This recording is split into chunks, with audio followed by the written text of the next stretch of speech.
bien, entonces ahí estamos en el libro de Santiago y vamos a enfocarnos en los versículos 13 al 18.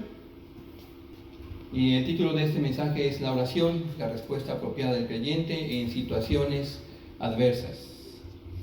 La vez pasada vimos que Santiago nos advirtió sobre el uso inapropiado y pecaminoso de la lengua. Él nos advertía acerca de las quejas y de los juramentos hechos a la ligera o con la intención de engañar. Pero ahora, en estos versículos que vamos a ver el día de hoy, 13 al 18, veremos el uso apropiado de nuestra lengua. Y este es el uso más alto que le podemos dar, que es por medio de la oración y la adoración a Dios.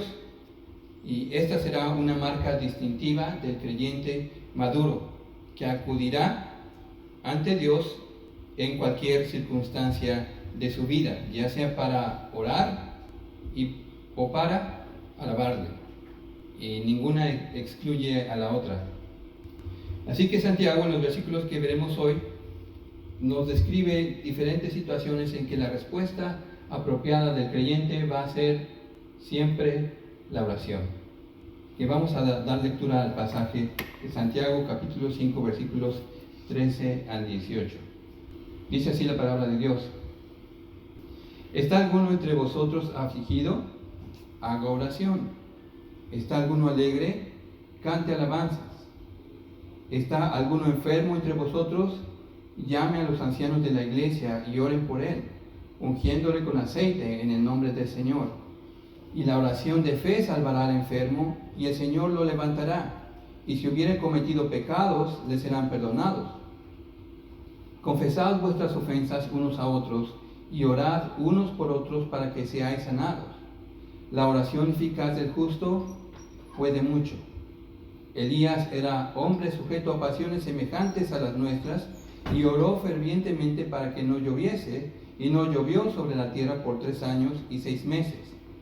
Y otra vez oró, y el cielo dio lluvia, y la tierra produjo su fruto. Yo creo que este pasaje es uno de los pasajes más claros, así que yo creo que no tenemos mucho que adentrar en estos. Falso. Falso. Este es uno de los pasajes más difíciles de interpretar. Pero bueno, vamos a ver entonces el primer encabezado que encontramos en el versículo 13. En el versículo 13 vamos a apreciar lo que es la oración individual. Y hace 2 preguntas ahí Santiago. ¿Está alguno de entre ustedes afligido? ¿Está alguno entre ustedes alegre? Ahora, en el contexto de este pasaje vemos que Santiago escribió a los judíos que estaban atravesando por un sufrimiento muy grande a causa de la avaricia de los ricos. Estaban siendo defraudados, les estaban robando el jornal, el salario, los estaban dejando sin comer, no solamente a ellos, pero a sus familias. Y parece que entonces muchos de los judíos iban de sufrimiento en sufrimiento. Y quizá usted puede pensar en su propia vida, y hay momentos en que quizá también usted dice, bueno, ya me tocó sufrir esto y ahora viene otro problema más grande y otro problema más grande.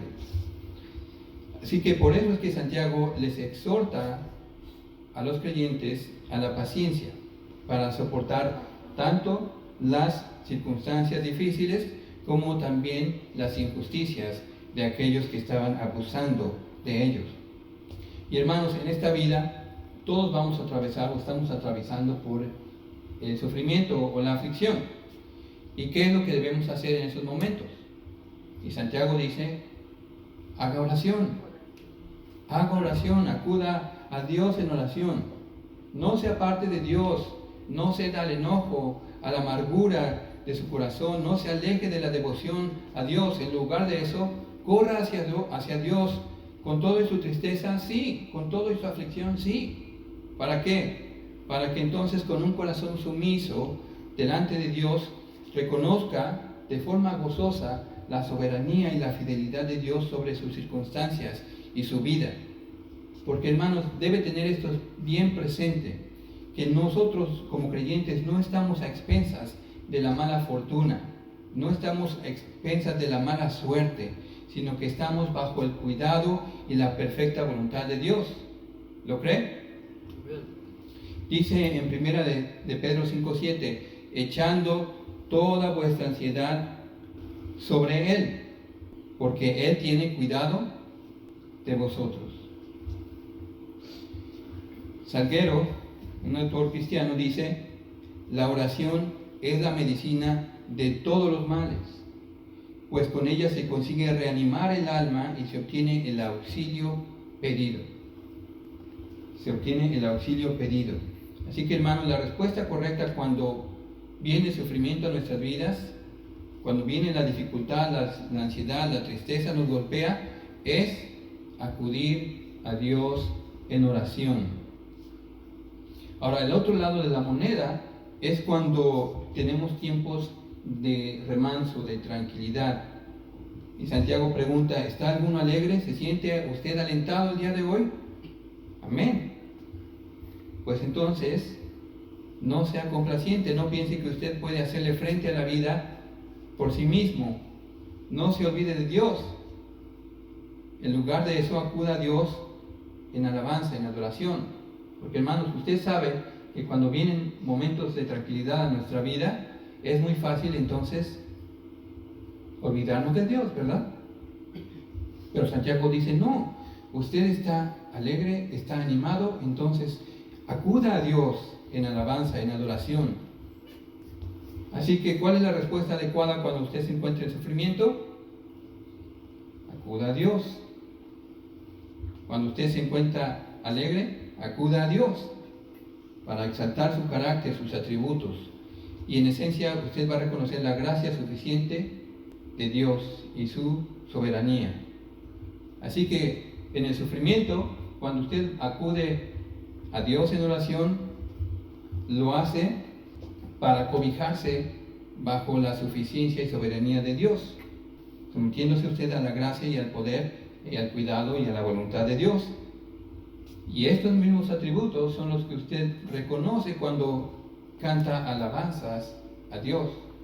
Acabamos de entonar este coro que dice: porque tú eres bueno. Cántelo conmigo. Porque para siempre tu misericordia es. Cada mañana al despertar, sé que en ti puedo confiar, me sostienes por tu gran fidelidad. Amén. Ahí estamos reconociendo que el Señor es bueno, que su misericordia es para siempre, que podemos confiar en Él desde que amanece hasta que anochece, y que en su fidelidad el Señor nos ha de sostener. Estamos entonces reconociendo el carácter de Dios en nuestra alabanza. Así que hay un suelo común en la oración y la alabanza. Así pues, entonces, acudamos a Dios en todo tiempo, en oración o en alabanza. Ahora vamos al versículo 14, y donde tenemos nuestro segundo encabezado. Aquí vamos a apreciar entonces la oración, ya no solamente individual, pero ahora la oración de los ancianos. Vamos a verlo en los versículos 14 y 15. ¿Está alguno enfermo entre vosotros? Aquí está entonces Santiago presentando otra situación. ¿Está alguno enfermo entre vosotros? ¿Qué debe hacer? Llame a los ancianos de la iglesia y oren por él, ungiéndole con aceite en el nombre del Señor. Versículo 15. Y la oración de fe salvará al enfermo, y el Señor lo levantará, y si hubiere cometido pecados, le serán perdonados. Ya vimos entonces que en el primer punto, la respuesta correcta al sufrimiento es ¿qué? La oración individual. Ahora en versículos 14 y 15 tenemos este caso particular de enfermedad y restauración mediante la fe. Ahora, hermanos, lo que no debemos perder de vista aquí es el contexto de estos versículos. para no caer en el error de una mala interpretación, pensando que el tema principal de Santiago aquí es la sanidad. Y esto es lo que muchos ven en estos versículos como el tema principal, la sanidad. No, el tema principal aquí es la oración. Y espero que usted lo haya notado cuando leímos el pasaje. Y si no, obsérvelo ahora. Me gustaría que fije sus ojos ahí en la Biblia, en su Biblia, en los versículos. Estamos en el capítulo 5 y vea ahí en el versículo 13. El primer mandato que Santiago da es: haga oración. Haga oración. En el versículo 14 el mandato es que usted llame a los ancianos, pero con el propósito de ¿qué? De que oren por él. En el versículo 15 habla del resultado de la oración de fe. En el versículo 16, el segundo mandamiento que encontramos en ese versículo es: oren los unos por los otros. Y al final del versículo 16, Santiago hace el siguiente pronunciamiento: la oración eficaz del justo puede mucho. Y para darnos luego un ejemplo de esa oración, nos da el ejemplo de Elías, y nos dice que Elías oró para que no lloviera, y luego oró de nuevo para abrir las compuertas del cielo y volvió a llover. Así que, hermanos, tengamos en mente que el enfoque principal de Santiago está en la oración. Y veamos la situación que Santiago presenta entonces en versículo 14, acerca de alguien que está enfermo. Ahora, aquí no necesariamente se refiere a una enfermedad física, sino a alguien que se encuentra debilitado o desanimado emocionalmente y espiritualmente a causa del sufrimiento o la persecución. Que además de esto, hermanos, tiene mayor coherencia y armonía con el contexto de la carta de Santiago. Recuerden de nuevo que Santiago está escribiendo a creyentes judíos que han sufrido persecución, que estaban sufriendo abusos, engaños, explotación, que estaban cansados, que estaban preocupados, que estaban desanimados, y muchos de ellos cayendo en actitudes pecaminosas, tratando de ganar el favor de los ricos. Y aun cuando estos eran los que estaban causándole sufrimiento, estaban peleando también entre ellos como hermanos, quejándose amargamente de los demás, condenándose los unos a los otros, jurando falsamente con la intención de engañar, de manera que esto era un reflejo de su debilidad, de su enfermedad espiritual. Y este pensamiento es reforzado cuando descubrimos que la palabra griega que traduce en este versículo 14 como enfermo significa literalmente débil o sin fuerza. Y esta misma palabra la encontramos en otros versículos para referirse a la debilidad espiritual, ya sea por el pecado o por el desánimo. Y solo para darles un ejemplo, vamos a ver lo que dice en 1 Tesalonicenses 5:14. Si quieren buscarlo en sus Biblias, 1 Tesalonicenses 5:14, sin perder Santiago. ¿Quién lo quiere leer?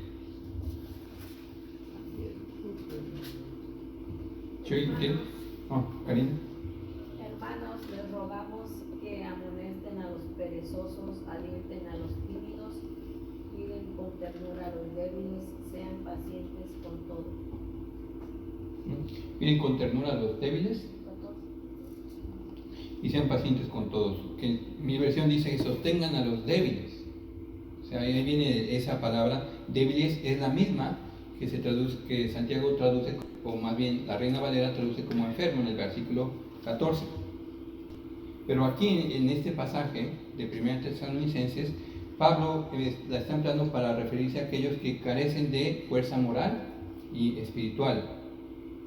Pero, hermanos, también debemos estar conscientes que muchas veces el desánimo o desaliento y el pecado pueden traer también como resultado una enfermedad física. Y reconozco que esta palabra también se emplea en otros pasajes para referirse a una enfermedad o debilidad física. Así que se usa en ambos casos. Pero independientemente de cuál sea el caso, lo más importante es notar cuál es la respuesta correcta en un caso de enfermedad, ya sea espiritual o física. Y Santiago nos hace ver en forma práctica lo importante que es para nosotros no solamente reconocer la dependencia de Dios y estar como en una isla, yo y Dios, yo y Dios, yo y Dios, no, sino reconocer también nuestra dependencia del cuerpo de Cristo, que es la iglesia, y particularmente del cuidado pastoral. ¿Y cómo podemos contar con ese cuidado pastoral? ¿Haciendo un depósito primero? No, haciendo un llamado a los ancianos. Note que no dice al anciano o pastor en singular, sino llame a los ancianos, a los pastores, esto es a los líderes de la iglesia. ¿Y por qué a ellos? Bueno, porque al menos en teoría son los líderes de la iglesia quienes deben ser espiritualmente más fuertes o más maduros en la fe. Además que una de las responsabilidades que Dios nos ha dado como líderes de la iglesia es cuidar, velar por el bienestar de las ovejas, acudiendo al llamado de la oveja debilitada o enferma. ¿Con qué finalidad? Con la finalidad de fortalecerle, orando por ella. Así que, hermanos, de aquí vemos la importancia de la iglesia local también. Ahora, el método o la manera que presenta Santiago puede levantar muchas dudas y ciertamente ha sido objeto de malas interpretaciones que han conducido a toda clase de prácticas equivocadas. Santiago dice, ungiéndole con aceite en el nombre del Señor. Y empezaré por comentarles algunas de las malas interpretaciones. Este es el pasaje que la Iglesia Católica utiliza para basar el sacramento de la extrema unción. ¿Ustedes han escuchado de ese sacramento, de la extrema unción?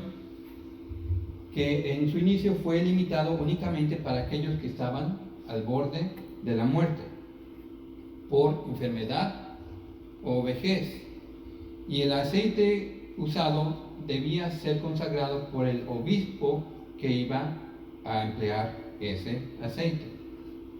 En el año de 1545 esta unción fue declarada como uno de los 7 sacramentos que dicen ellos fue instituido por el mismo Cristo.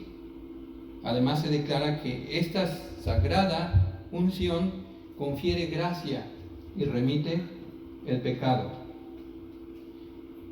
Más tarde, esto fue modificado dando origen al sacramento de los enfermos o de los santos óleos, que básicamente permite que sea recibido por cualquier enfermo, aun y cuando éste no se encuentre en una situación grave o en peligro de muerte. Ahora, mire, sin el afán de atacar, pero sí de exponer lo que contradice la verdad bíblica o exponer el error, debemos señalar primero que la interpretación del catolicismo es equivocada porque en ningún momento sugiere que el aceite deba ser previamente consagrado. Segundo, a la luz de la Escritura, no se puede atribuir a ninguna unción de aceite la facultad de conferir gracia y menos aún el perdón de pecados. Amén. Ahora, hermanos, tristemente la iglesia pentecostal o carismática no se queda atrás en una interpretación equivocada de este pasaje, porque ellos desconectan estos versículos de su contexto y lo que enfatizan aquí entonces es la sanidad física y el don de sanidad en alguna persona en particular que esté dotada con ese don. Cuando primero Santiago no está haciendo énfasis en la sanidad física, sino en la oración. Segundo, él no hace referencia a ninguna persona con un don especial. Él no dice, vayan con la persona que tiene el don de sanidad, ¿verdad? No.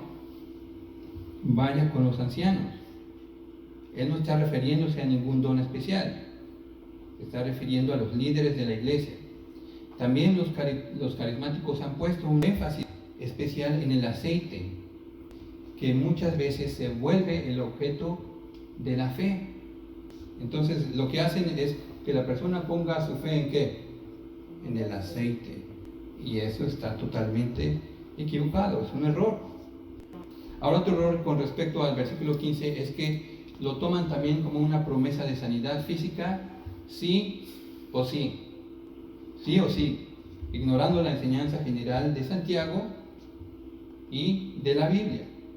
Lo peor es que cuando la sanidad no ocurre, se agrega al enfermo una carga de culpabilidad acusándole de no tener la fe suficiente o necesaria para sanar.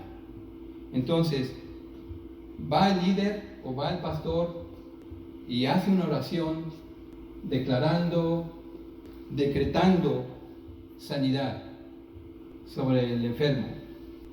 Pero resulta que la sanidad no llegó, no viene. ¿Qué es lo que hace ese líder? Si el hermano tuviera fe, si el hermano tuviera suficiente fe, sanaría. Tiene pecado en la vida. Seguramente tiene pecado que no ha confesado.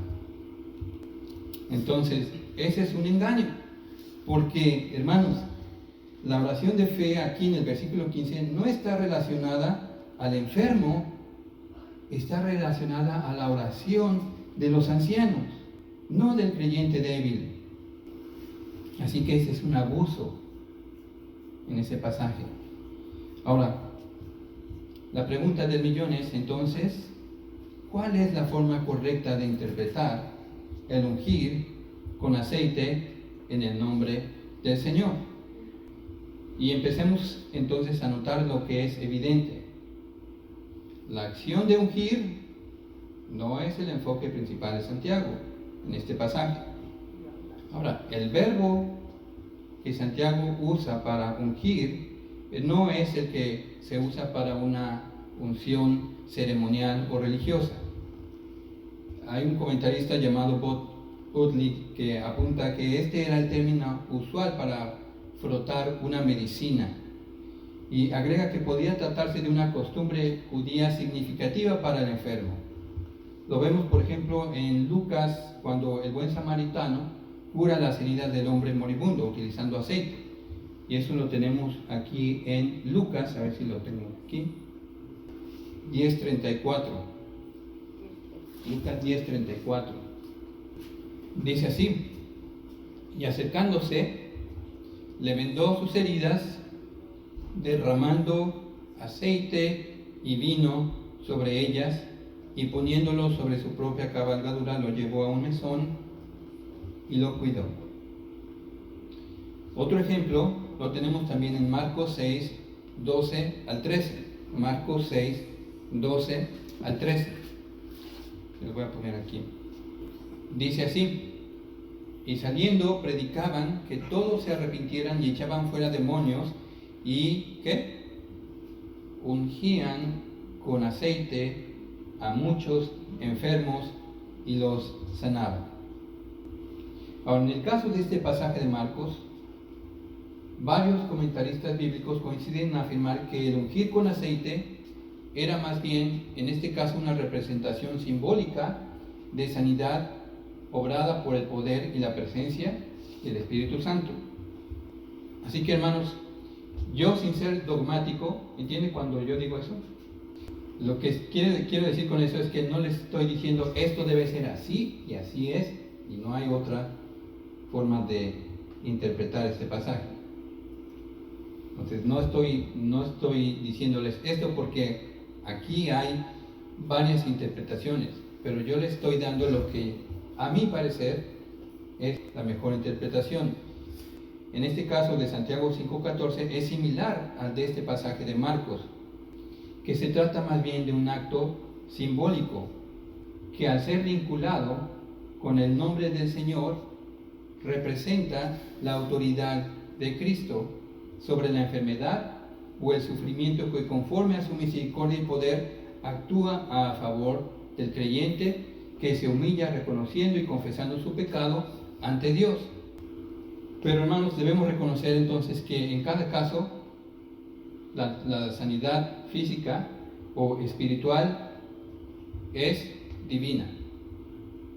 Se realiza solamente por la voluntad de Dios y la misericordia de Dios. Ahora, hermanos, el hecho de que Dios no sane a una persona, les pregunto, ¿significa que Dios no es misericordioso? No, no necesariamente. Vimos el caso de Job, por ejemplo. Job padeció enfermedad, no a causa de su propio pecado, estuvo por un tiempo bastante enfermo, aunque finalmente Dios le restauró. Pero aún así, Job pudo decir, Dios es muy misericordioso y bondadoso.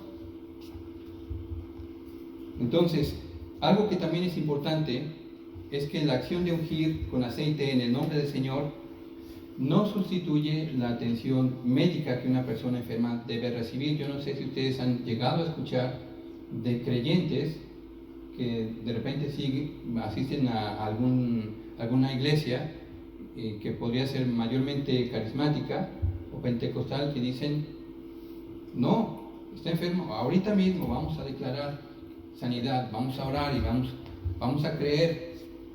¿Necesita llevarlo al doctor? No. Si usted tiene fe, no. ¿Por qué lo va a llevar al doctor si tiene fe? ¿Es correcto eso? No es correcto. Porque este acto de ungir con aceite no debe sustituir la atención médica que una persona enferma debe recibir. Como creyentes reconocemos que los avances médicos forman parte de la bondad de Dios. Así que asistir al médico es bueno. Pero cuando asista al médico, no asista con la esperanza puesta en el doctor o en el medicamento, sino su esperanza debe estar ¿dónde? En Dios, en el Señor. Porque a fin de cuentas, como dije, solo Dios puede usar al médico o a la medicina para sanar. Ahora, cuando usted decida buscar al médico, no lo haga si no ha acudido a Dios en oración primero. Y entonces, no olvide tampoco buscar el apoyo de los ancianos de la iglesia. Así que entonces, en cuanto al versículo 14, podemos concluir lo que es evidente. De nuevo, el énfasis no está en la unción con aceite. El poder salvador y sanador no está en el aceite, ni tampoco está en la acción de ungir, sino en la oración, no solamente de los ancianos, que según el versículo 15 es una oración ofrecida con fe en el poder que Jesús tiene para sanar y restaurar. Porque ya vimos entonces que la oración debe ser primero individual, ¿verdad? Debe buscar también oración de los ancianos, y vamos a ver más adelante que también debe buscar la oración de los hermanos en Cristo. Así que la oración no es únicamente propia de los ancianos. Ahora, la pregunta que surge es la siguiente: ¿la oración de fe de parte de los ancianos siempre, en todos los casos, resultará en sanidad y restauración para el enfermo? Porque este es el resultado favorable que parece Santiago que está asegurando en el versículo 15. ¿Qué pasa cuando los ancianos han seguido fielmente la instrucción de Santiago, han orado con fe, han ungido con aceite al enfermo, pero este no sana? ¿Debemos culpar a los ancianos? No. Primero debemos estar conscientes que a la luz de la enseñanza general de la Biblia, no es siempre la voluntad de Dios sanar físicamente. Tenemos, por ejemplo, el caso de Pablo. ¿Se acuerda cuando él rogó al Señor 3 veces que quitara el aguijón de su carne? ¿Qué le respondió el Señor? Bástate mi gracia, porque mi poder se perfecciona en la debilidad. Dice, no te voy a quitar el aguijón, Pablo, pero te estoy dando algo mejor, mi gracia, que te sostiene y se perfecciona mi poder en tu debilidad. Ahora, Timoteo también padecía de enfermedades frecuentes Recuerda, a causa de su estómago. ¿Qué hizo Pablo? ¿Declaró sanidad sobre Timoteo? No. ¿Qué le dijo? Timoteo, ¿sabes qué? Mejor deja de tomar agua porque quizá eso no te está ayudando mucho. Y mejor toma un poco de vino. Eso va a ser mejor para tu estómago. Pablo también tuvo que dejar a Trófimo enfermo en Mileto. Piensen esto. Si la voluntad de Dios es siempre sanar la enfermedad física del creyente, ningún creyente vería la muerte, ¿verdad? Pero lo cierto es que en algún momento de nuestra vida vamos a morir. ¿Por qué? ¿Porque Dios no fue suficientemente poderoso para sanarnos? No. Porque en su voluntad y en su misericordia estaba el limitar nuestros días, acabar con nuestro sufrimiento para darnos nuestra herencia eterna. Amén. Sin embargo, en el sentido espiritual ahora entonces, el resultado del versículo 15 siempre es sí en Cristo. La oración de fe siempre librará de sus aflicciones a aquellos que sufren. No que la causa del sufrimiento desaparezca, pero el poder del Señor es capaz para levantar, restaurar el vigor de alguien que ha estado decaído, desanimado, frustrado por el intenso sufrimiento. Le voy a decir lo que dice en el Salmo, es más, si quiere búsquelo ahorita usted. Salmo 91, 15 a 16. Salmo 91, 15 y 16. 15 y 16, ¿quién lo tiene? Yo lo tengo. A ver, Beto. Y de cuando me llamen, yo les responderé. Estaré con ellos en medio de las dificultades. Los rescataré y los honraré. Los recompensaré con una larga vida y les daré mi salvación. Amén. Amén. Entonces, si vemos entonces en el versículo 15 de Santiago, como esa enfermedad espiritual, como una debilidad espiritual, en todos los casos va a ser restaurado, va a ser levantado. Y lo vemos también en este pasaje que acabamos de leer. Ahora sabemos que el perdón de pecados no es otorgado por los ancianos, ¿verdad? Porque no es el hombre quien confiere el perdón de los pecados, sino solamente Dios. Aunque los ancianos sí pueden y deben animar al autoexamen para que el enfermo confiese su pecado a Dios. Ahora, no toda enfermedad o debilidad es consecuencia directa de algún pecado en particular, pero sí podría darse el caso que una enfermedad venga a causa del pecado como parte de una disciplina del Señor. Y en tal caso, la intención del Señor nunca será aplastarle a usted o al creyente, sino que el creyente reconozca su falta. Va a ser quebrantar su corazón para que el creyente entonces abandone su pecado y entonces la comunión con Dios sea restaurada. De manera que la promesa es esta: si el pecado ha contribuido a la enfermedad, ya sea física o espiritual, cuando clame a Dios su pecado, le será perdonado. Amén. Amén. Y esto es lo que dice en 1 Juan 1:9. El hermano Ricardo y yo se los hemos repetido muchas veces. Si confesamos nuestros pecados, Él es fiel y justo para perdonar nuestros pecados y limpiarnos de toda maldad, de toda maldad. Ahora vamos a pasar al versículo 16, donde vemos el tercer punto, la oración de los hermanos. El versículo 16, ahí en Santiago 5 dice: confesad vuestras ofensas unos a otros y orad unos por otros. Y hermanos, una triste realidad que muchas veces la enfermedad trae, ya sea física o espiritual, es un confinamiento o un aislamiento de la comunidad de fe, es decir, de la comunión con la congregación. Por esto la exhortación de Santiago es de que con un espíritu humilde y transparente confiese sus ofensas unos a otros. Y esto se puede interpretar cuando usted ha ofendido a alguien, vaya directamente a esa persona para confesar su pecado. Pero también tiene otro sentido aquí, y ese lo vamos a ver en el comentario de este doctor Steve Ronke, que dice lo siguiente: la confesión saca nuestras luchas a la luz, donde los demás nos pueden ayudar. La tentación pierde gran parte de su poder cuando contamos a los demás lo que estamos enfrentando. Así que, hermanos, necesitamos realmente ser honestos, ser abiertos, no simplemente presentarnos como ¿cómo estás? Perfecto, todo bien. Y usted sabe que está luchando con algo, que está batallando con algo.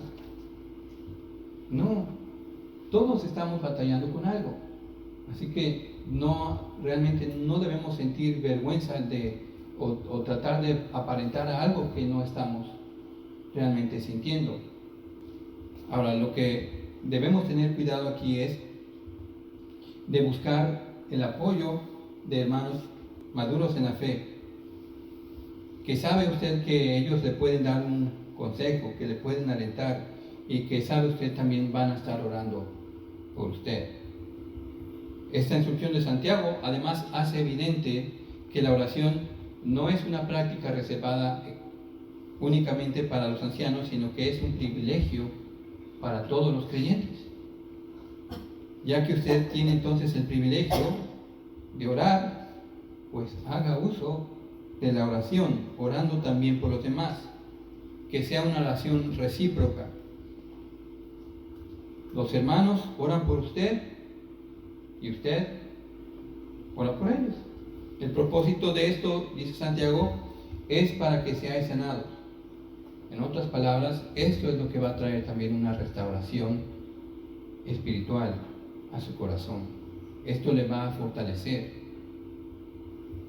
Hermanos, en realidad es de gran aliento cuando usted puede abrir su corazón con alguien y decirle: por favor, ora por esto, porque estoy pasando por esto, porque tengo esta dificultad, porque tengo esta debilidad. Y eso le va a ayudar, le va a fortalecer. Ahora, el último punto, ya lo vemos al final del versículo 16 y versículos 17 y 18. Y vemos ahí un ejemplo del impacto y eficacia de la oración del justo. Santiago termina el versículo 16 con la siguiente declaración: la oración eficaz del justo, ¿qué? Puede mucho, y lo ilustra mediante el ejemplo del profeta Elías, con el fin de reforzar la importancia y el impacto de todo cuanto ha mencionado de la oración, cuando ésta es elevada por un hombre justo y con fe. Lo primero que menciona sobre Elías en el versículo 17 es que era un hombre que sujeto a pasiones semejantes a las nuestras. En otras palabras, Elías era un hombre común y corriente, como usted y como yo. Podía en momentos exhibir una gran valentía. Y yo no sé si usted lo recuerda ahí retando a los profetas de Baal. Pero en otros, Elías estaba atemorizado, huyendo, tratando de salvar su vida. Sin embargo, Elías era un hombre de oración, y Dios hizo milagros en respuesta a las oraciones de Elías. Dice en el versículo 17: Elías oró fervientemente para que no lloviese, y no llovió sobre la tierra por 3 años y 6 meses. Y en el 18 dice: y otra vez oró, y el cielo dio lluvia, y la tierra produjo su fruto.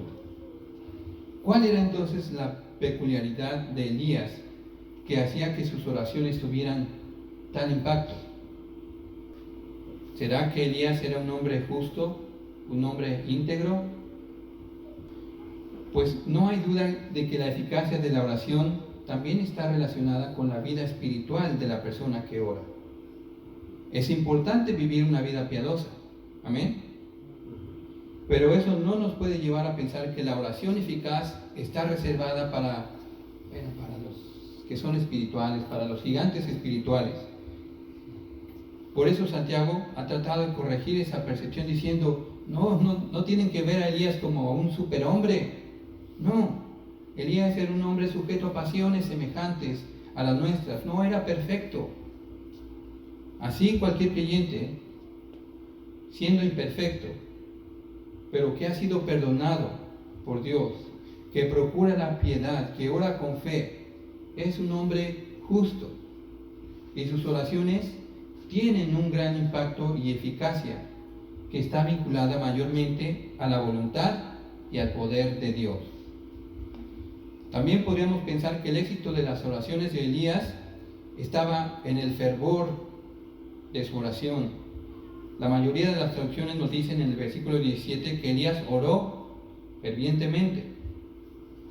Ahora, la traducción literal aquí debería decir: Elías solo oró para que no lloviese, o Elías rogó con oración que no lloviese.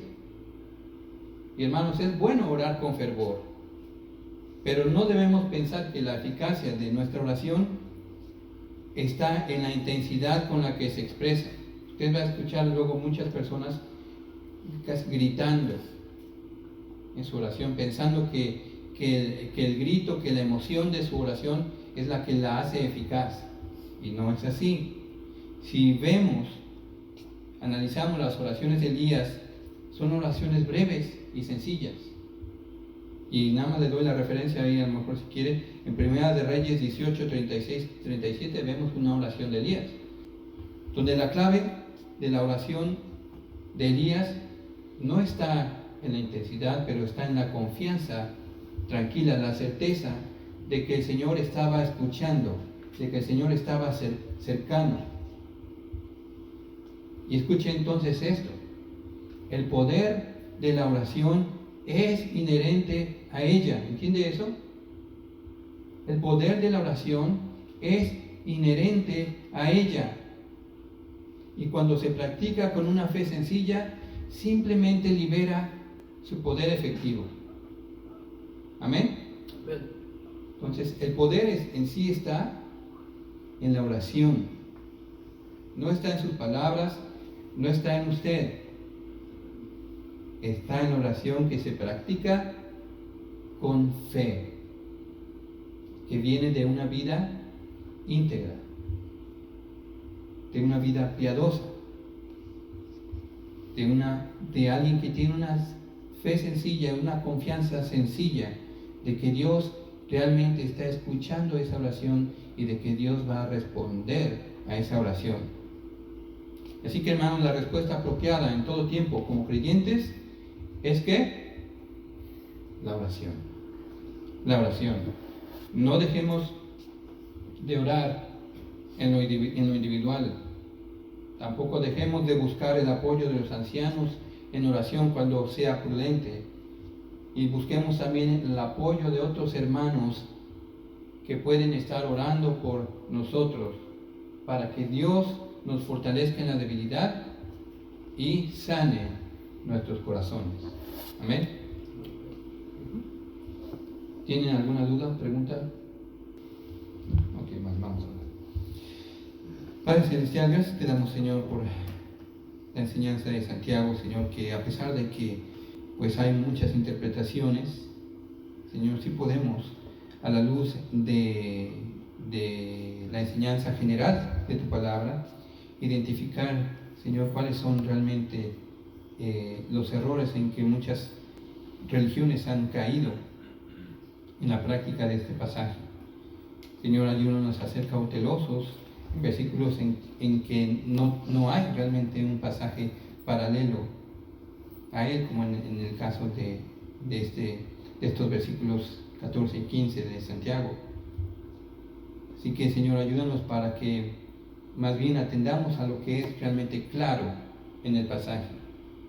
Y lo que es aquí claro, Señor, es nuestra gran necesidad que tenemos de que acudamos a ti en oración en todo momento, alabando tu soberanía, reconociendo, Señor, tu poder, reconociendo, Señor, que si tú prestas oído a nuestra oración, y no solamente nos oyes, pero además, Señor, actúas conforme a tu voluntad, conforme a tu poder, conforme a tu propósito, estás respondiendo nuestras oraciones. Padre, y habrá momentos en que quizá por nuestra debilidad emocional, debilidad física, debilidad espiritual, no tengamos realmente el deseo de orar. Pero ayúdanos, Señor, no a quedarnos aislados, a no confinarnos, Señor, aparte de la congregación, sino realmente buscar la ayuda de los líderes de la iglesia, para que oren también por nosotros, Señor, y que de esa manera también nuestro corazón sea restaurado a una comunión plena contigo. Y si hay pecado en nosotros, Señor, ayúdanos a confesarlo delante de ti. Y si hay que confesarlo también ante aquellos que hemos ofendido, ayúdanos, danos el valor también de hacerlo. Y Padre, también ayúdanos a encontrar entre nuestros hermanos, Señor, aquellos que pueden estar orando por nosotros, para ayudarnos, Señor, en nuestra debilidad, para que seamos fortalecidos, para que seamos sanados, para que seamos restaurados, para que permanezcamos fieles a ti, Señor. Porque no estamos solos en este andar cristiano, en esta lucha, en esta guerra. Primero, Señor, tú eres quien va delante de nosotros, tú eres nuestro capitán, pero también tenemos muchos hermanos que están también a nuestro lado, en quienes también nos podemos apoyar. Así que gracias te damos, Señor, por la iglesia, te damos gracias, Señor, por tu Hijo Jesucristo, y te damos gracias por la obra de tu Espíritu Santo. En el nombre de Jesús oramos. Amén.